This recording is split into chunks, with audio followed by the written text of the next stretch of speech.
E a gente começa a entender que alguma coisa mudou. Não foi a moralidade que mudou. Alguma coisa mudou nos interesses de alguém para a postura do Estadão e da velha mídia mudar. E eu fico feliz de ver o Estadão também fazer essa reportagem. Né? O Estadão acordou. O Estadão publicou um editorial, um artigo, dizendo: é preciso constranger Dias Toffoli. Eu achei o máximo.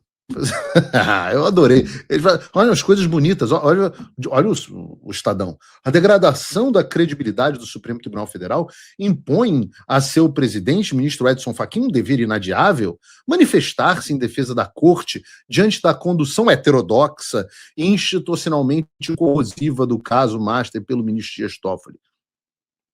O Estadão. Eles falam também de Constituição, criticam o fato das pessoas sem foro privilegiado, executivos, dirigentes de banco, estarem sendo julgados no Supremo Tribunal Federal. Dizem também que a Constituição proíbe que o Supremo instale um tribunal de exceção. E eles ainda falam assim,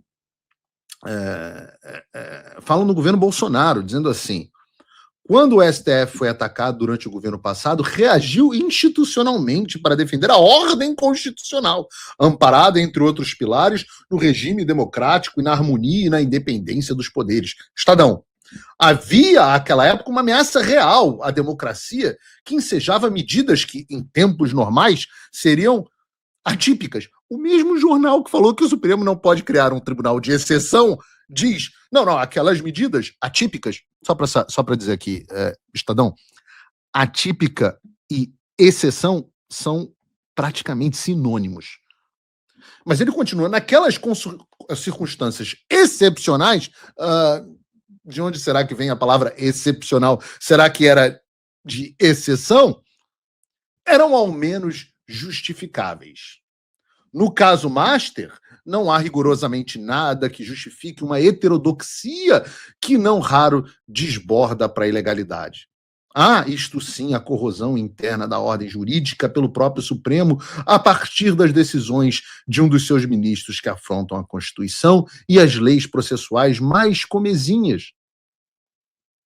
Hoje, defender o STF significa cobrar a correção de seus próprios desvios.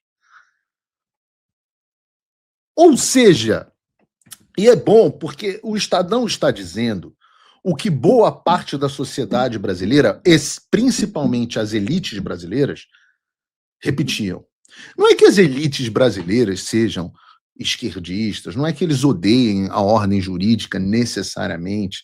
Quando você conversa com essas pessoas, a justificativa delas para si mesmas era: não, a gente sabe que o Supremo Tribunal virou um tribunal de exceção. Porra, mas é para proteger, é para atacar o Bolsonaro, é para tirar o Bolsonaro do poder. Essa gente, esse cara que diz que não é coveiro, esse cara horroroso que fala essas coisas feias, a gente precisa se livrar dessa gente. Então, não tem jeito, existe uma ameaça real à democracia.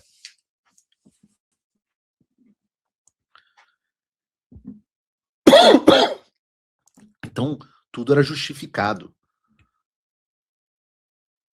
Mais ou menos assim, contra o Bolsonaro, a gente aceitou e aplaudiu e habilitou tudo.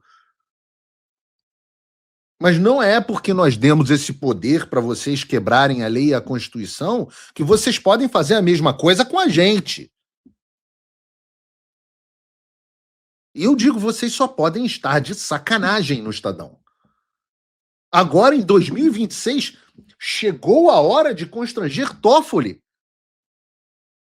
O cara que foi indicado para o STF sem nenhuma qualificação, exceto ser advogado do partido político do presidente que o indicou, o partido do tráfico, o PT. Ora, o partido que foi botado para fora, que sofreu impeachment por fraudar as contas públicas e que protagonizou os maiores escândalos de corrupção da história da República.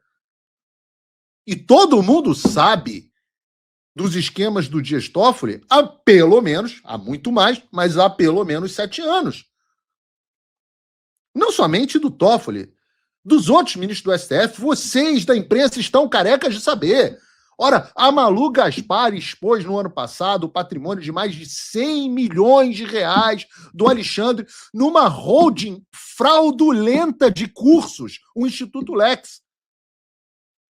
Vocês sabem, todos vocês sabem, o Lex que acabou sancionado pela Magnitsky, todos vocês sabem da mansão de luxo do Alexandre de Moraes em Brasília, do apartamento de luxo dele em São Paulo, da casa de luxo dele em Campos do Jordão, no Guarujá, das extorsões. Vocês da imprensa sabem das extorsões que o Barço de Moraes faz aos empresários brasileiros. Ora, eu, Paulo, sei pelo menos de um empresário enorme que foi alvo da operação da Polícia Federal, aquela dos grupos do WhatsApp durante as eleições de 2022, que logo em seguida da operação do Alexandre de Moraes foi abordado e extorquido pelo escritório Barço de Moraes. Eu sei de... não estou falando que eu só sei de um empresário que foi extorquido. Eu sei de um daqueles do grupo de WhatsApp que foi extorquido. Eu sei de outro, por exemplo, me falou, eu acho que eu cheguei a falar isso aqui no programa, quando me contaram essa história, que ele tinha uma ação que ia parar no Supremo e o escritório da Viviane ativamente ligou para eles para dizer que, olha, rapaz, foi parar no Supremo, precisa resolver isso, hein? Se não resolver, rapaz, vai dar problema, as coisas podem se complicar. Extorsão de mafioso, o Brasil virou. E os empresários que têm muito dinheiro falam, olha, eu vou pagar, é igual, eu vou pagar o arrego do tráfico. Eu vou pagar o arrego da polícia. Eu sou do Rio, porra. Assim como é que criminoso funciona? A milícia vai lá e fala assim, ó... Vocês viram Tropa de Elite, né? A moto do comandante tem que ir lá pegar o dinheiro do tráfico. É o dinheiro do arrego. E é a mesma coisa que o Supremo Tribunal Federal faz com os empresários brasileiros.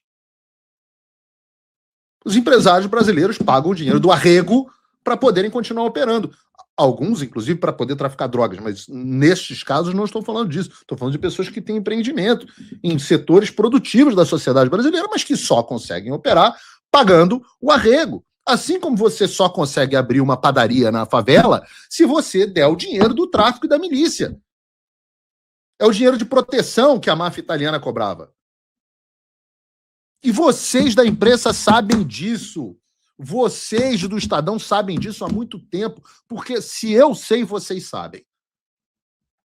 Eu não sou mais bem relacionado que vocês que circulam todos os dias nos jantares da elite paulista.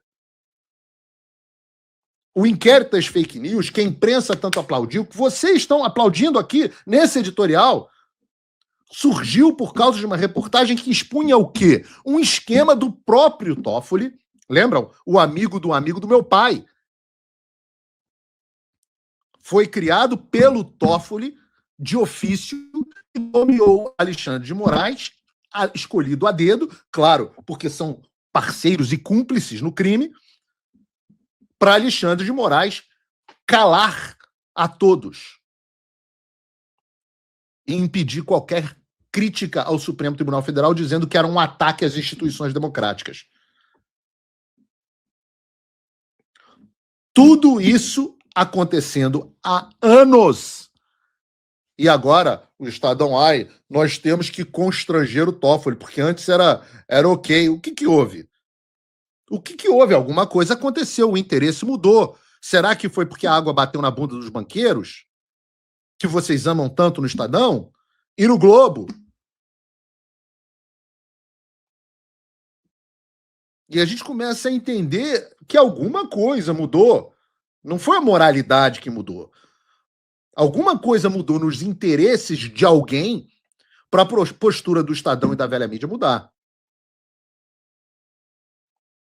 Agora fica mais clara a razão do Toffoli e do Alexandre, menos um pouco, estarem na linha de tiro. Certamente, volto a dizer, não foi moralidade. Ninguém da imprensa encontrou Jesus no caminho de Damasco. Só que o poder ilimitado do Supremo Tribunal Federal talvez esteja começando a afetar alguns que têm muito poder e que estão se sentindo incomodados. O Estadão agora vem pagar de moral.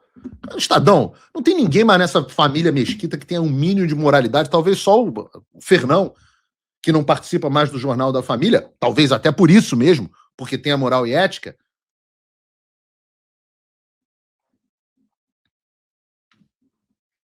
Porque todo mundo fez vista grossa.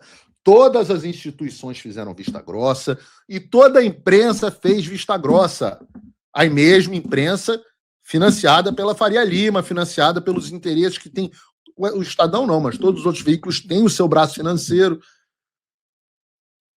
E agora os jornalistas estão, pelo menos, parecem ter recebido carta branca para acordarem desse transe e verem que o Supremo Tribunal Federal virou uma putaria. Até pouco tempo atrás, eu tenho mais do que 1 ano de idade e tenho idade para me lembrar da época que isso era ataque às instituições e que todo mundo aplaudia.